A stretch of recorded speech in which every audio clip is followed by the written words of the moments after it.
ताड़ी को शराबबंदी कानून की धाराओं में ये लेकर आ रहे हैं।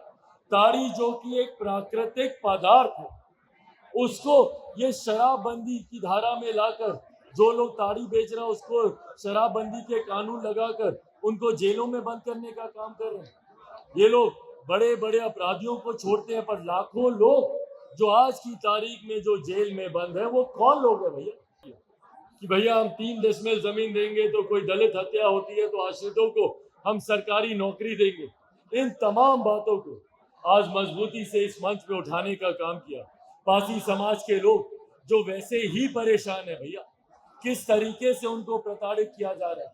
भाई जो लोग बोलते हैं आज संविधान की हत्या हो रही है, संविधान की हत्या हो रही है, पूछिए ना उनसे कि क्या ये संविधान की हत्या नहीं है?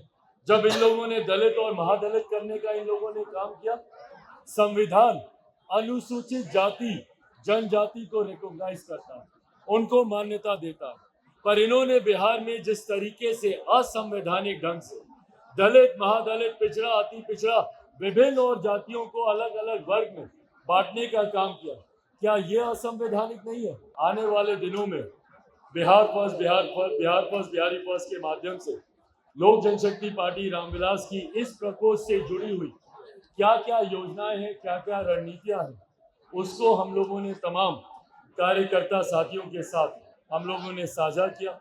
ये एक मांग पत्र है जिसको हम लोगों ने यहाँ पर प्रस्तुत किया। सिर्फ पार्टी के एक प्रकोष्ठ की बैठक है, अनुसूचित जाति जनजाति के प्रकोष्ठ की ये बैठक है। इसमें पार्टी के मेन विंग, युवा, महिला, किसी और विंग का आज की इस बैठक में कोई लेना देना नहीं। ये शुद्धता अनुसूचित जाति जनजाति प्रकोष्ठ से जुड़े हुए लोगों और पदाधिकारियों को यहाँ पर आमंत्रित किया गया, जिन्होंने यकीनन अपने प्रकोष्ठ की बातों को यहाँ पर रखा। साथियों, आप लोग आ रही है क्या माइक पे बोलने? हेलो साथियों, आज के कार्यक्रम का उद्देश्य धीरे धीरे हम लोग लोक जनशक्ति पार्टी रामविलास के हर एक प्रकोष्ठ की समीक्षा हम लोग शुरू कर रहे हैं। जैसा आप सब जानते हैं कि बिहार और देश में आने वाले साल में चुनाव होने वाले हैं। इसको चुनाव की तैयारी मानकर चलिए, पार्टी के संगठन का विस्तार मानकर चलिए। उस उद्देश्य के साथ हम लोगों ने पार्टी के विभिन्न प्रकोष्ठों की समीक्षा बैठक शुरू की है, जहां पे पार्टी के अलग अलग प्रकोष्ठ के लोग अपने अपने संगठन के साथ आकर, जिसमें उनकी प्रदेश कार्यकारिणी, उनकी जिला कार्यकारिणी, उनकी प्रखंड कार्यकारिणी, उनकी पंचायत कार्यकारिणी और उनके बूथ स्तर तक के पदाधिकारी साथी उपस्थित होंगे। आज उसी दिशा में पहली बैठक लोक जनशक्ति पार्टी रामविलास के अनुसूचित जाति जनजाति प्रकोष्ठ के द्वारा बुलाई गई। उनके प्रकोष्ठ का ये कार्यकर्ता सम्मेलन था, जिसमें उस प्रकोष्ठ से जुड़े हुए तमाम पदाधिकारियों के साथ साथ तमाम कार्यकर्ता इस बैठक में मौजूद रहे। इसको मैं दोहरा के कहना चाहता हूं कि ये सिर्फ पार्टी के एक प्रकोष्ठ की बैठक है, अनुसूचित जाति जनजाति के प्रकोष्ठ की ये बैठक है।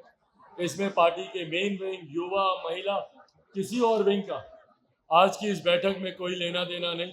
ये शुद्धता अनुसूचित जाति जनजाति प्रकोष्ठ से जुड़े हुए लोगों और पदाधिकारियों को यहाँ पर आमंत्रित किया गया, जिन्होंने यकीनन अपने प्रकोष्ठ की बातों को यहाँ पर रखा और साथ ही में आने वाले दिनों में बिहार फर्स्ट, बिहारी फर्स्ट के माध्यम से लोक जनशक्ति पार्टी रामविलास की इस प्रकोष्ठ से जुड़ी हुई क्या क्या योजनाएं हैं, क्या क्या रणनीतियां हैं, उसको हम लोगों ने तमाम कार्यकर्ता साथियों के साथ हम लोगों ने साझा किया।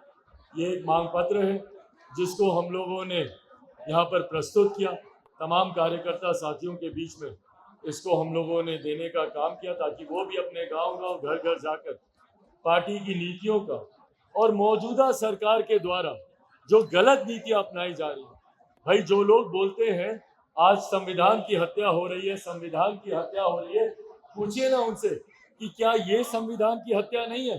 जब इन लोगों ने दलित और महादलित करने का इन लोगों ने काम किया, संविधान अनुसूचित जाति जनजाति को रिकॉग्नाइज करता है, उनको मान्यता देता है।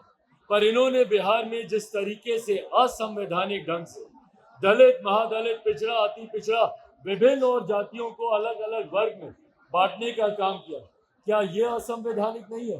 क्या ये संविधान की हत्या नहीं? और उसके बाद जो वादे किए, जो झूठे वादे किए कि भैया हम 3 डेसिमल जमीन देंगे तो कोई दलित हत्या होती है तो आश्रितों को हम सरकारी नौकरी देंगे, इन तमाम बातों को आज मजबूती से इस मंच पे उठाने का काम किया। पासी समाज के लोग जो वैसे ही परेशान है भैया, किस तरीके से उनको प्रताड़ित किया जा रहा है, बताइए किस तरीके से ताड़ी को शराबबंदी कानून की धाराओं में ये लेकर आ रहे हैं। ताड़ी जो कि एक प्राकृतिक पदार्थ है, उसको ये शराबबंदी की धारा में लाकर जो लोग ताड़ी बेच रहा है उसको शराबबंदी के कानून लगाकर उनको जेलों में बंद करने का काम कर रहे हैं। ये लोग बड़े बड़े अपराधियों को छोड़ते हैं, पर लाखों लोग जो आज की तारीख में जो जेल में बंद है वो कौन लोग हैं भैया? वो समाज के गरीब, शोषित, वंचित वर्ग से आने वाले ही लोग हैं। उनकी तरफ मुख्यमंत्री का ध्यान नहीं जाएगा और ये आक्रोश है उसके खिलाफ।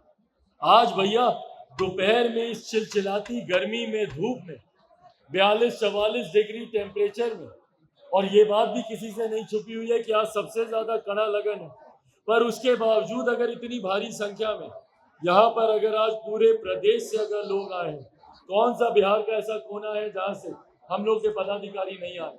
अगर आज यहाँ पर आए तो सोचिए वो आक्रोश कितना ज्यादा है।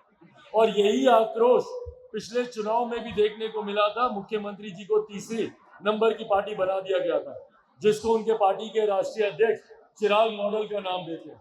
वो चिराग मॉडल यही जन भावनाओं का प्रतीक है, यही जन भावनाओं का प्रतिबिंब है कि जिस आक्रोश को जनता दिखाती है उसी को हम लोग आवाज देने का और इन मंचों पर उठाने का काम करते हैं। उसी उद्देश्य के साथ आज अनुसूचित जाति जनजाति प्रकोष्ठ की इस बैठक को आयोजित किया गया। आने वाले दिनों में विभिन्न और प्रकोष्ठ की इसी तरीके की बैठक बिहार के अलग अलग जगहों पर आयोजित की जाएगी। उद्देश्य 2024 के लोकसभा और संभवतः, मैं मान के चलता हूं, संभवतः उसी के साथ या उसी के आसपास बिहार में विधानसभा के भी चुनाव होंगे। उसमें पार्टी का संगठन पूरी तरीके से मजबूत हो, इस उद्देश्य के साथ तमाम प्रकोष्ठों की ये समीक्षा बैठकें आयोजित की जा रही हैं। अब आप लोग के कोई सवाल?